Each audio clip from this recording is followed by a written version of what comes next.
Hello friends, welcome back to my channel.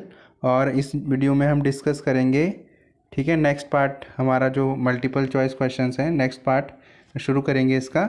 और ये जो है हमारा चैप्टर है हमारा application of IR spectroscopy on simple organic molecules, उसका ये नेक्स्ट पार्ट है। और इससे पहले मैं आपको बता दूं कि इस चैनल पे जो है अगर आप फर्स्ट टाइम आए हैं तो यहाँ पर जो है मैंने BSc 6th सेम का जो सिलेबस है वो ऑलमोस्ट कवर किया हुआ है सारा का सारा। आपको पर्टिकुलर चैप्टर जो भी जितने भी चैप्टर हैं हर चैप्टर से रिलेटेड मैटर मिल जाएगा इस चैनल पे। तो आपको करना क्या है कि just go through the playlist, ठीक है। वहाँ पे मैंने हर चैप्टर को ऑर्गेनाइज वे में जो है वीडियोस, जो भी वीडियोस हैं उनको ऑर्गेनाइज वे में मैंने वहाँ पे अरेंज करा हुआ है, ठीक है जी। तो अब मैं क्या सोच रहा हूँ कि जो ये नेक्स्ट पार्ट, ये जो बचा हुआ जो चैप्टर है ना हमारे पास जो IR स्पेक्ट्रोस्कोपी है, तो मैं इसके ना इसको कोशिश करता हूँ कि मैं इसको MCQs जो भी मतलब टॉपिक्स रह गए हैं उनको मैं MCQs फॉर्म में ला दूँ, आपके लिए करा दूँ 3 से 4 वीडियोस, ठीक है। अप्रॉक्स 50-60 क्वेश्चन जितना हो सकता है मेरे से, ठीक है। तो जो रिमेनिंग पार्ट है IR स्पेक्ट्रोस्कोपी का मैं वो आपको MCQ के फॉर्म में कवर करा दूँगा, ठीक है। तो बस आपको करना क्या है, जस्ट मेक नोट्स, ठीक है, और रिवाइज बार बार करिए, तो डेफिनेटली आपको फ़ायदा होगा, ठीक है। तो और जो जैसे कि बहुत से बच्चे पूछते हैं कि हमें ये भी करा दो, तो आप लोग पहले ना प्लेलिस्ट चेक कर लिया करो, ठीक है। मैंने जो है डिस्क्रिप्शन में भी लिंक दिया होता है हर एक प्लेलिस्ट का, तो आप डायरेक्ट वहाँ से भी प्लेलिस्ट पे जंप कर सकते हैं, ठीक है जी। तो शुरू करते हैं क्वेश्चन नंबर 1। तो क्वेश्चन नंबर 1 बोलता है कि the vibration in which distance between bonds increases और decreases but atoms remains in same bond axis. मतलब ये कहना क्या चाह रहा है कि एक वाइब्रेशंस बताओ, ऐसी वाइब्रेशन कौन सी वाइब्रेशंस होती हैं जिनके बीच में जो है बॉन्ड की जो डिस्टेंस है, ठीक है, वो या तो इंक्रीज़ करती है या फिर डिक्रीज़ करती है, लेकिन जो एटम्स हैं वो अपनी सेम एक्सिस पे रहते हैं, ठीक है। एटम्स जो हैं सेम एक्सिस पे रहते हैं। तो ऐसा जो वाइब्रेशन होता है वो होता है आपके पास स्ट्रेचिंग वाइब्रेशंस, ठीक है। तो स्ट्रेचिंग वाइब्रेशन जैसे मैं देखो, जैसे मान लो मैं आपको कैसे समझाता हूँ, देखो ये यहाँ पर मेरे पास मान लो एक एटम A है, ठीक है। ये मेरे पास क्या है, B एटम है, ये मेरे पास एक और B है, मतलब A से जुड़े हुए दो क्या हैं, B एटम है। तो मैंने बोला था एटम्स के जो बॉन्ड होते हैं हम स्प्रिंग मान के चलते हैं, ठीक है। ऐसा मान के चलते हैं कि बॉन्ड की जगह क्या है, स्प्रिंग है। तो अगर मैं क्या करूं कि ये जो B वाला है मैं इसको इस तरफ खींचूं, इस तरफ पुल करूं और इसको इस तरफ खींचूं, तो नेक्स्ट जो होगा क्या कि ये जो B एटम है ना वो कहीं यहाँ पर आ जाएगा, कुछ टाइम बाद वो यहाँ पर आ जाएगा। और ये वाला जो है, ये वाला एटम कहीं यहाँ पर आ जाएगा, खींच के यहाँ पर आ जाएगा। उसके बाद मतलब इनकी जो होगा, जैसे आप खींचोगे B एटम को इस तरफ खींचोगे, इसको इस तरफ खींचोगे, तो क्या होगा, ये वाला जो बॉन्ड है, ये वाला जो बॉन्ड है ये तो फिक्स रहेगा अपनी पोजीशन पे। तो ये क्या हो गया, बॉन्ड ये बढ़ेंगे, क्या होंगे, बढ़ेंगे। तो ये या तो बढ़ेंगे, अब हो सकता है क्या करो आप नेक्स्ट टाइम कि इसको यहाँ से जो है इस बॉन्ड को जो है इस तरफ कंप्रेस करना शुरू कर दो, इसको भी इस तरफ कंप्रेस करना शुरू कर दो। तो उस टाइम पे होगा क्या कि जो ये बॉन्ड है वो क्या होंगे, दोनों छोटे हो जाएंगे, कंप्रेस हो जाएंगे। तो अब यहाँ पर इसको स्ट्रेचिंग वाइब्रेशन बोल क्यों रहे हैं, आप ये देख रहे हो कि ये जो बॉन्ड है ना वो इसी के अलोंग, या तो लेंथ उसकी लंबी हो रही है बॉन्ड की, या इसी के अलोंग वो छोटा हो रहा है। वैसे ही ये जो बॉन्ड है ये वाला, अगर मैं यहाँ पर एक एक्सिस डालूँ तो ये वाला बॉन्ड जो है, ये जो बॉन्ड होगा ये वाला, वो भी इसी एक्सिस के अलोंग आगे पीछे मूव करेगा, मतलब उसकी ये एक्सिस चेंज नहीं होगी। सिमिलरली इसी की भी कोई एक्सिस चेंज नहीं होगी। अगर मैं इसको इस तरफ खींच रहा हूँ तो ये तो इसी तरफ खींचता हुआ चला आएगा, ठीक है। अगर मैं इस तरफ कंप्रेस कर रहा हूँ तो इसी तरफ कंप्रेस होता चला जाएगा। मतलब इनकी जो है अपनी एक्सिस से, ये जो एक्सिस मैंने ड्रॉ करी है पिंक कलर से, इनसे जो है अपनी पोजीशन से क्या नहीं करेंगे, डेविएट नहीं करेंगे अपनी पोजीशन में। या तो इनकी बॉन्ड लेंथ घटेगी या इनकी बॉन्ड लेंथ बढ़ेगी। तो ऐसी वाइब्रेशंस को क्या बोलते हैं, ऐसी वाइब्रेशंस को बोलते हैं आप स्ट्रेचिंग वाइब्रेशंस। नेक्स्ट क्वेश्चन है क्वेश्चन नंबर 2। क्वेश्चन नंबर 2 बोलता है the vibration in which the positions of atom changes. अब इसमें पोजीशन ही चेंज हो जाती है एटम्स की with respect to the original bond axis. मतलब ध्यान देखो यहाँ पर होता क्या है कि अब ऐसी वाइब्रेशन बताओ जहाँ पर जो है पहले में तो पोजीशन चेंज नहीं हो रही थी, बस पोजीशन एटम्स क्या कर रहे थे, अपनी पोजीशन पर फिक्स थे और उसी पोजीशन पे या तो उनका बॉन्ड लंबा हो रहा था या बॉन्ड छोटा हो रहा था। लेकिन ऐसी वाइब्रेशंस अब बताओ कि जिसमें क्या हो, एटम्स की पोजीशन भी चेंज हो जाए। ठीक है, तो ऐसी वाइब्रेशन कौन सी होती है? तो ऐसी वाइब्रेशन होती है बेंडिंग वाइब्रेशन। अब बेंडिंग वाइब्रेशन क्या होती है उसको भी समझो। देखो, अगर मैं आपके सामने क्या करूँ, मैं एक एटम ऐसे बनाऊँ, यहाँ पर मैं इसको लिखूँ बी एटम। ठीक है, और ये मैं क्या करूँ, आप स्प्रिंग बनाइएगा। ठीक है, ये मैं यहाँ पे बी एटम मानूँ, और ये मैं, एक मिनट, हाँ थोड़ा मिस्टेक, कलर चेंज करते हैं। मैं क्या करता हूँ कि मैं इसको ए एटम मान लेता हूँ। अब इससे क्या हुआ, बी जुड़ा हुआ है, इससे भी क्या है, बी जुड़ा हुआ है। अगर मैं ऐसे कर दूँ, मान लो मैंने इसको इस तरफ रोटेट करूँ, इस तरफ इसको मूव कराऊँ, और इस वाले पोर्शन को क्या कराऊँ, इस तरफ मूव कराऊँ, तो कुछ देर बाद जब आप पाओगे इस एटम की जो शक्ल होगी वो कुछ इस तरह से होगी। बी जो है बहुत ज़्यादा दूर इस तरफ चला गया, और ये वाला जो बी है, इधर नेक्स्ट वाला जो बी है वो इस तरफ कहीं आ गया, इस तरफ कहीं आ गया। तो आप क्या देख रहे हो, इनकी पोजीशन ही चेंज हो गई। पहले पोजीशन यहाँ पर थी, ये थी पहले पोजीशन, अब इनकी पोजीशन, इनके बीच में क्या है, ये एंगल है ना, ये होता है एंगल, होता है बॉन्ड एंगल बोलते हैं। अब ये एंगल देखो बढ़ गया, अब ये एंगल क्या हो गया, बढ़ गया। ठीक है, तो क्या हो गया, इनकी पोजीशन ही चेंज हो गई। ये बढ़ने का मतलब क्या हो गया, इनकी पोजीशन अब चेंज होगी। पहले अगर ये इतने पे थे, पास पास थे, अब ये दूर दूर हो गए। तो इस तरह की वाइब्रेशंस को आप क्या बोलते हैं, बेंडिंग वाइब्रेशन। ठीक है, अभी बेंडिंग वाइब्रेशन के कितने टाइप होते हैं वो भी हम पढ़ेंगे। ठीक है, तो ये क्या होता है, बेंडिंग वाइब्रेशन। इसमें क्या होता है, बेंडिंग वाइब्रेशन में एटम्स की पोजीशन भी चेंज होती है। ठीक है, जबकि हमारे पास जो स्ट्रेचिंग वाइब्रेशन है उसमें एटम्स की पोजीशन चेंज नहीं होती, बस एटम्स के बीच में जो बॉन्ड है या तो वो छोटा होता है या लंबा होता है। ठीक है, या तो कंप्रेस करता है या स्ट्रेच करता है। क्लियर है? नेक्स्ट हम डिस्कस करते हैं नेक्स्ट क्वेश्चन। अभी नेक्स्ट क्वेश्चन हम डिस्कस करते हैं। नेक्स्ट क्वेश्चन क्या है, question number 3, the symmetric stretching. ठीक है, the symmetric stretching all the bonds are simultaneously. ठीक है, मतलब ये जो सिमेट्रिक स्ट्रेचिंग होती है, यहाँ पे कॉमा देना, उसमें सारे बॉन्ड क्या करते हैं, एक साथ सारे बॉन्ड क्या करते हैं, क्या वो कंप्रेस होते हैं, क्या वो छोटे होते हैं, क्या वो स्ट्रेच करते हैं। स्ट्रेच का मतलब क्या, दोनों बॉन्ड्स वहाँ पे लंबे हो जाते हैं, या फिर स्ट्रेच भी होते हैं, या मतलब लंबे भी होते हैं और कंप्रेस भी होते हैं। ऑप्शन सी में ये कह रहा है कि स्ट्रेच भी करता है, कंप्रेस भी करता है, मतलब बढ़ता भी है और छोटा भी होता है बॉन्ड, या फिर D option, all of these. ठीक है, तो अब यहाँ पर जो है देखते हैं क्या कहना चाह रहा है ये, इन सिमेट्रिक स्ट्रेचिंग। तो सिमेट्रिक स्ट्रेचिंग में होता क्या है, देखो,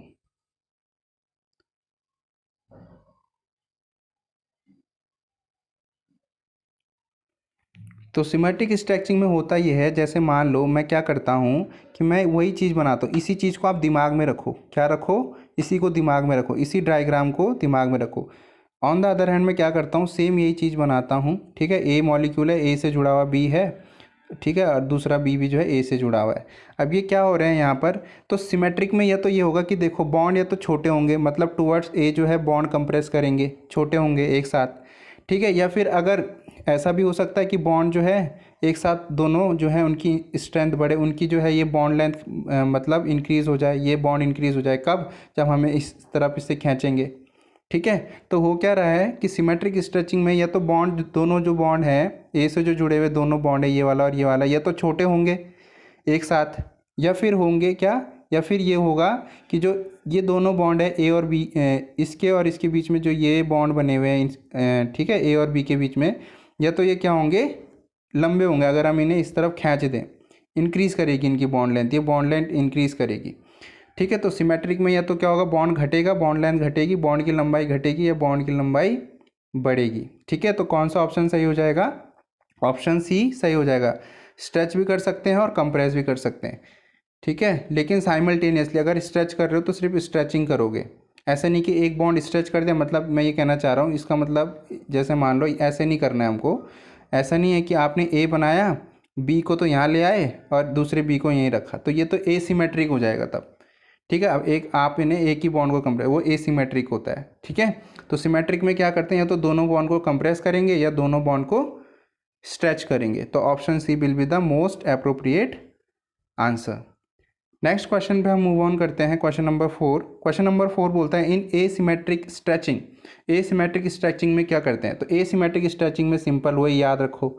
अगर हमने क्या करा, एक बी जो है हमने इसको इस तरफ खींचा, इस तरफ इसको खींचा, और एक बी क्या है, दूसरा बी जो इससे जुड़ा हुआ है, इससे जुड़ा हुआ है, हमने इसको इस तरफ कंप्रेस करा। ये क्या है, कंप्रेस, बॉन्ड छोटा होना, कंप्रेशन, बॉन्ड लंबा होना। स्ट्रेचिंग। ठीक है, तो यहाँ पर क्या होगा, ये जो है यहाँ पर इस टाइप की स्ट्रेचिंग को क्या बोलेंगे, एसिमेट्रिक। एक तरफ तो बॉन्ड लंबा हो रहा है, एक तरफ छोटा हो रहा है, तो ये क्या है, एसिमेट्रिक है। तो क्वेश्चन क्या क्या क्या ऑप्शन सही होगा, bond both bond is compressed, क्या दोनों बॉन्ड कंप्रेस हुए, नहीं। अगर दोनों बॉन्ड कंप्रेस होते तो इसको भी इधर जाना पड़ता। ऑप्शन बी है बोथ बॉन्ड इज स्ट्रेच, अगर स्ट्रेच होते तो इसको भी स्ट्रेच इस तरफ करना पड़ता। ठीक है, ऑप्शन सी है, डायग्राम अपने दिमाग में बिठा लो और ऑप्शन सी को देखो।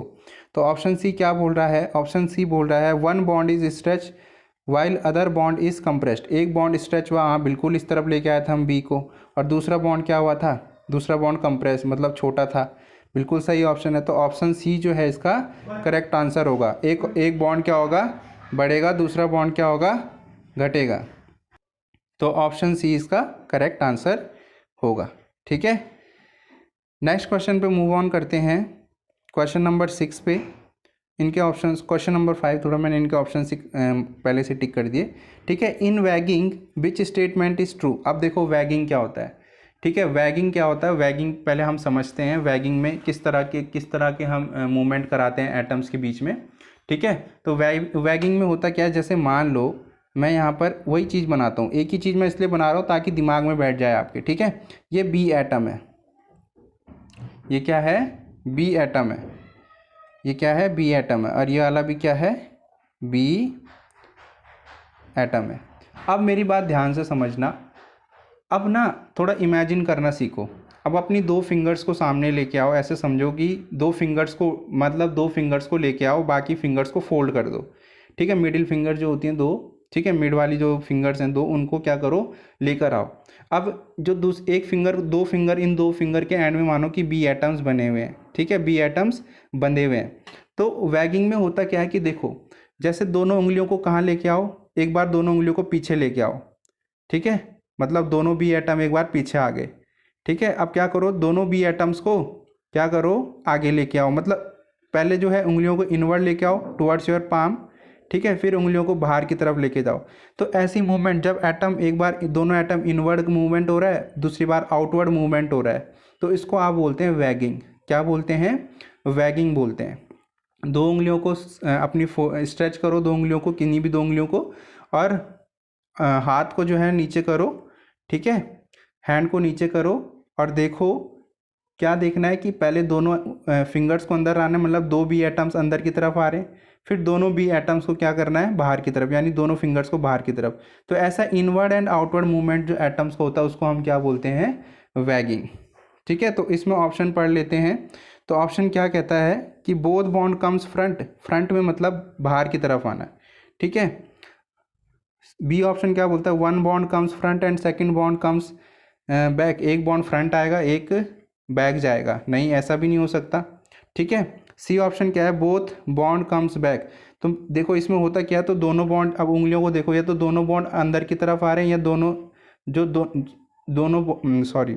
जो दोनों बी एटम्स हैं या तो वो अंदर की तरफ आएंगे, यानी ऑप्शन सी भी करेक्ट है। ठीक है, बैक गोज बैक। या फिर ए ऑप्शन में देखो, बोथ बॉन्ड कम्स फ्रंट। ठीक है, फ्रंट, जब आप उंगलियों को फ्रंट लाओगे मतलब दो बी एटम क्या आ रहे हैं, फ्रंट में आ रहे हैं। ठीक है, तो इसका जो अप्रोप्रिएट आंसर होगा वो क्या होगा, ऑप्शन डी। ये नॉट हटा देना है यहाँ से। ठीक है जी, ये नॉट हटा देना, नॉट मिसप्रिंट है, तो both B and C will be the correct. आप बुक में देख सकते हैं, अगर आप बुक पढ़ रहे हो तो बहुत अच्छी बात है वो। ठीक है, बुक में आप देख सकते हो। तो वैगिंग में क्या होगा, या तो दोनों एटम फ्रंट में आएंगे या फिर दोनों एटम एक साथ बैक में चले जाएंगे। तो ए और सी ऑप्शन दोनों सही हो जाएंगे। ठीक है, क्वेश्चन नंबर 6 है, इन ट्विस्टिंग। ट्विस्टिंग अब ध्यान से समझना, ट्विस्टिंग में क्या होगा, मान लो जैसे ये ए एटम है मेरे पास, इससे जुड़ा हुआ ये बी है, इससे जुड़ा हुआ ये बी है। अब वही दो उंगलियों को लेके आओ, दो उंगलियों को स्ट्रेच करो, ऐसे फॉरवर्ड लेके आओ, बाकी उंगलियों को इनवर्ड मतलब वो कर दो, दो उंगलियों को फॉरवर्ड निकालो, और उसके एक में बी एटम मानो, दूसरी वाली फिंगर के एंड में भी बी एटम मानो। अब क्या करो, देखो एक उंगली को क्या करो, अप करो, और दूसरी उंगली को डाउन करो। तो एक बी एटम नीचे जा रहा है, दूसरा बी एटम ऊपर आ रहा है, एक बी एटम नीचे जा रहा है, दूसरा बी एटम ऊपर आ रहा है। तो जब इस तरह का मूवमेंट हो एटम्स के बीच में कि एक बी मॉलिक्यूल, मान लो ये वाला नीचे गया तो ये वाला कहाँ आएगा, ऊपर आ जाएगा। अगर ये नीचे गया तो ये वाला कहाँ आ जाएगा, ऊपर आ जाएगा।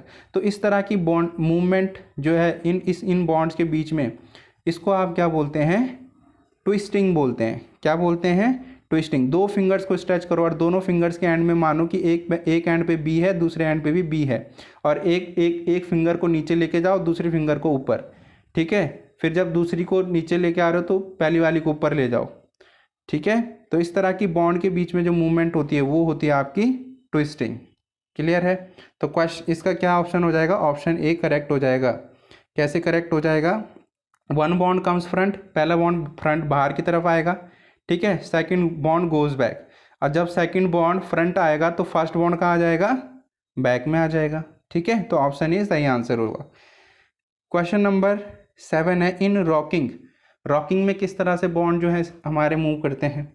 तो देखो रॉकिंग में जो है, अगर मैं मान लो मैं यही दोबारा बनाऊं, इससे आप दिमाग में बैठ जाएगा, ये बी है, ये बी है, ये आप पेज पे मान के चलो कि पेज पे ये बना है, ठीक है। तो आप क्या करो, ए को ना सेंटर बना दो, ठीक है।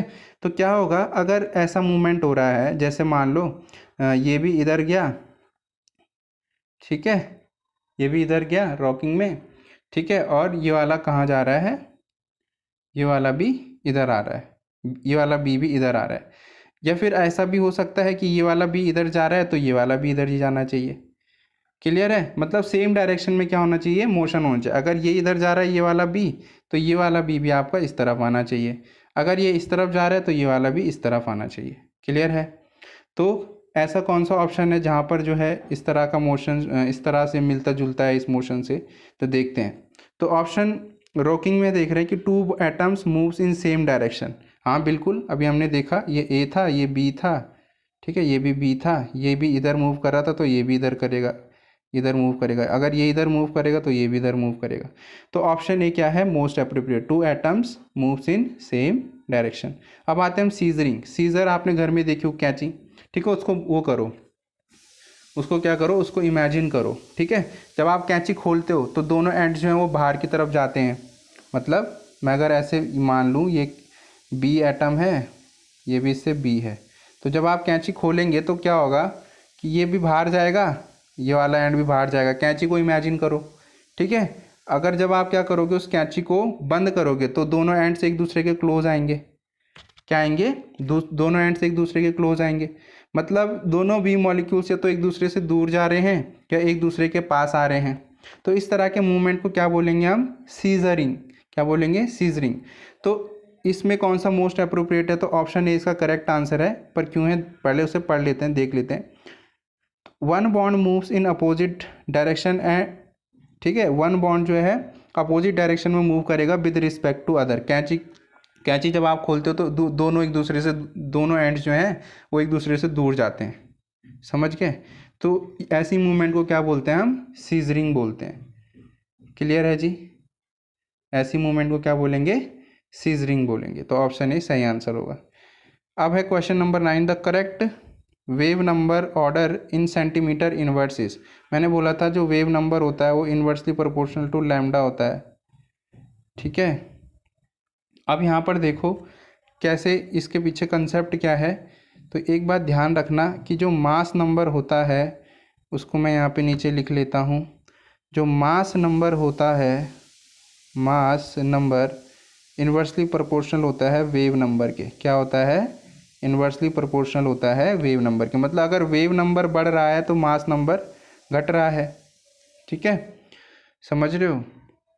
और अगर मास नंबर कम है तो वेव नंबर बढ़ रहा है, ठीक है, इन्वर्सली यही तो होता है। तो इसका सही आंसर ऑप्शन ए होगा। क्यों, क्योंकि देखो आप देख रहे हो कि कार्बन तो सेम है, कार्बन हर जगह सेम है, इसमें भी सेम, इसमें भी सेम और इसमें भी सेम, कार्बन सेम है।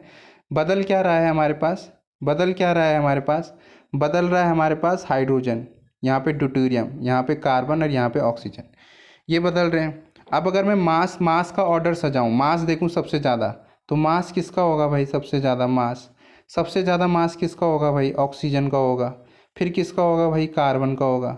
फिर किसका होगा भाई, ड्यूटेरियम का होगा। ड्यूटेरियम हाइड्रोजन का आइसोटोप है, सबको पता होगा। फिर हाइड्रोजन का सबसे कम। तो अब मैंने बोला mass number is inverse proportional to wave number, मतलब जिसका मास नंबर ज़्यादा उसका वेव नंबर कम। तो सबसे ज़्यादा मास किसका है, ऑक्सीजन का, तो इसका वेव नंबर क्या होगा, सबसे कम। तो सबसे कम देखो सबसे पीछे रखा हुआ है, ठीक है, सबसे पीछे रखा हुआ है। फिर किसका है मास, कार्बन का, कार्बन का ज़्यादा है, ठीक है। फिर उसके बाद किसका है, कार्बन का। तो कार्बन जो है ऑक्सीजन से थोड़ा पहले होगा, तो देखो थोड़ा पहले। फिर किसका है, ड्यूटेरियम का। तो ड्यूटेरियम क्या होगा, कार्बन से थोड़ा पहले होगा, ठीक है। सबसे कम मास किसका है, हाइड्रोजन का। तो जिसका सबसे कम मास जिसका सबसे कम मास होगा उसका वेव नंबर ज़्यादा होगा। तो देखो कार्बन हाइड्रोजन वाले बॉन्ड का वेव नंबर ज़्यादा है, 3000 centimetre inverse, 2100 centimetre inverse, 1200 centimetre inverse और 1100 सेंटीमीटर इनवर्स। तो बस ये रिलेशन ध्यान में रखो जो मैंने लिखा है, वेरी इंपॉर्टेंट। इससे हो सकता है कुछ और क्वेश्चन आ जाए। आपको वैल्यूज़ याद नहीं रखना, ठीक है। कंसेप्ट वैल्यूज करते हैं। नेक्स्ट क्वेश्चन, क्वेश्चन नंबर 10, ठीक है। तो यहाँ पर जो है कुछ चीज़ मैं आपको सिखाऊंगा, ठीक है। कुछ आपको जो है नेक्स्ट क्वेश्चन जो है क्वेश्चन नंबर 11 ऐसे ही होगा, आपको मैं हिंट दे दूंगा, वो आपको खुद सॉल्व करना है, ठीक है जी। तो यहाँ पर जो है सबसे पहले एक होता है रिड्यूस मास। क्वेश्चन नंबर 10 है कि the reduce mass of H F यानी हाइड्रोजन फ्लोराइड, ठीक है। तो एच एफ का जो है आपको रिड्यूस मास निकालना है। तो देखो कैसे निकालेंगे, उसके लिए मैं आपको बता देता हूँ। तो यहाँ पर हमारे पास सबसे पहले हमको एक फॉर्मूला लर्न होना चाहिए। कौन सा हम देख रहे हैं, क्वेश्चन नंबर 10 हम देख रहे हैं। तो देखो जो रिड्यूस मास का जो फॉर्मूला होता है उसको ना म्यू से डिनोट करते हैं। किससे, म्यू से डिनोट करते हैं। उसका जो फॉर्मूला होता है वो होता है m1 m2 डिवाइड में m1 प्लस m2, ठीक है जी। m1 क्या होता है, मान लो जैसे हम किसके लिए पूछ रहे हैं, हमको वो पूछ रहा है h और f के लिए, HF के लिए पूछ रहा है, ठीक है। तो m1 हो गया हाइड्रोजन का मास। किसका मास हो गया, हाइड्रोजन का मास। हाइड्रोजन का होता है जनरली 1 ही लेते हैं हम, ठीक है, 1 AMU लेते हैं, ठीक है। और जो फ्लोरीन का होता है उसका हम लेते हैं कितना, 19 AMU। कितना लेते हैं, 19 AMU। फ्लोरीन के मास को क्या बोलेंगे यहाँ पर, इसको आप बोलेंगे क्या, इसको आप बोलेंगे m2। और फ्लोरीन का मास आपको पता होना चाहिए कितना होता है, 19 AMU। AMU लिख लो, इसके आगे भी 1 के आगे भी आप AMU लिखना। AMU मतलब होता है एटॉमिक मास यूनिट। अब यहाँ पर देखो फॉर्मूले के अकॉर्डिंग, तो m1 किसका मास है, हाइड्रोजन का, ठीक है, यहाँ से लेंगे। फ्लोरीन का कितना है, यहाँ से 19 है, इंटू 19 कर दो, ठीक है, अपॉन 1 प्लस 19, क्योंकि अपॉन में क्या है, m1 प्लस m2 है, तो यानी 1 प्लस 19। तो जब आप इसको सॉल्व करोगे तो ये क्या आएगा, 19 अपॉन 20, ठीक है जी। तो जब आप इसको सॉल्व करेंगे तो ये आपका आएगा 0.95। कितना आएगा, 0.95। तो देखते हैं कौन से ऑप्शन में ऊपर 0.95 मिल रहा है, 0.95, ठीक है। तो जो है आपका ऑप्शन नंबर ए आपका सही है, ठीक है, 0.095 आप चेक कर लेना, ठीक है। आप कैलकुलेशन कर लेना, डिवाइड आप कर लेना। तो इसका सही आंसर क्या है, ए ऑप्शन। नेक्स्ट क्वेश्चन है क्वेश्चन नंबर 11। तो क्वेश्चन नंबर 11 आपको ना करना है, मैं आपको हिंट दे देता हूँ। ये है बेरिलियम हाइड्राइड, ठीक है, BeH, ठीक है, फॉर्मूला वही रहेगा जी, ठीक है। बेरिलियम का आप किसी का भी m1 m2 मानो, उससे फ़र्क नहीं पड़ता है, ठीक है, उससे फ़र्क नहीं पड़ता। तो जो बेरिलियम का जो मास होता है, वैसे हाइड्रोजन का देखो अब मैंने आपको बता ही दिया, ठीक है। अब तो आपको याद टिप्स पे होना चाहिए। तो हाइड्रोजन का होगा आपका कितना, 1। कितना होगा, 1 AMU। इसको आप m1 मान लेना, m2 मान लेना, कुछ भी मान लेना। बेरिलियम का होगा 9 AMU। बस फॉर्मूले में पुट करना, ठीक है, m1 m2 upon m1 plus m2, और इनमें से किसी एक ऑप्शन से मैच करा लेना, वो आपका आंसर होगा। कमेंट सेक्शन में मुझे ज़रूर बताना क्या आंसर आया, ठीक है जी। तो बस आज के लिए इतना ही रखते हैं, नेक्स्ट पार्ट में लेकर आऊँगा कल ही, ठीक है। लगातार 2-3 दिन इस चैनल पर अब आपको मिलता रहेगा, ठीक है। तब तक के लिए be safe, stay at home, ठीक है, एंड बी हैप्पी। लड्डू खाइए, थैंक यू।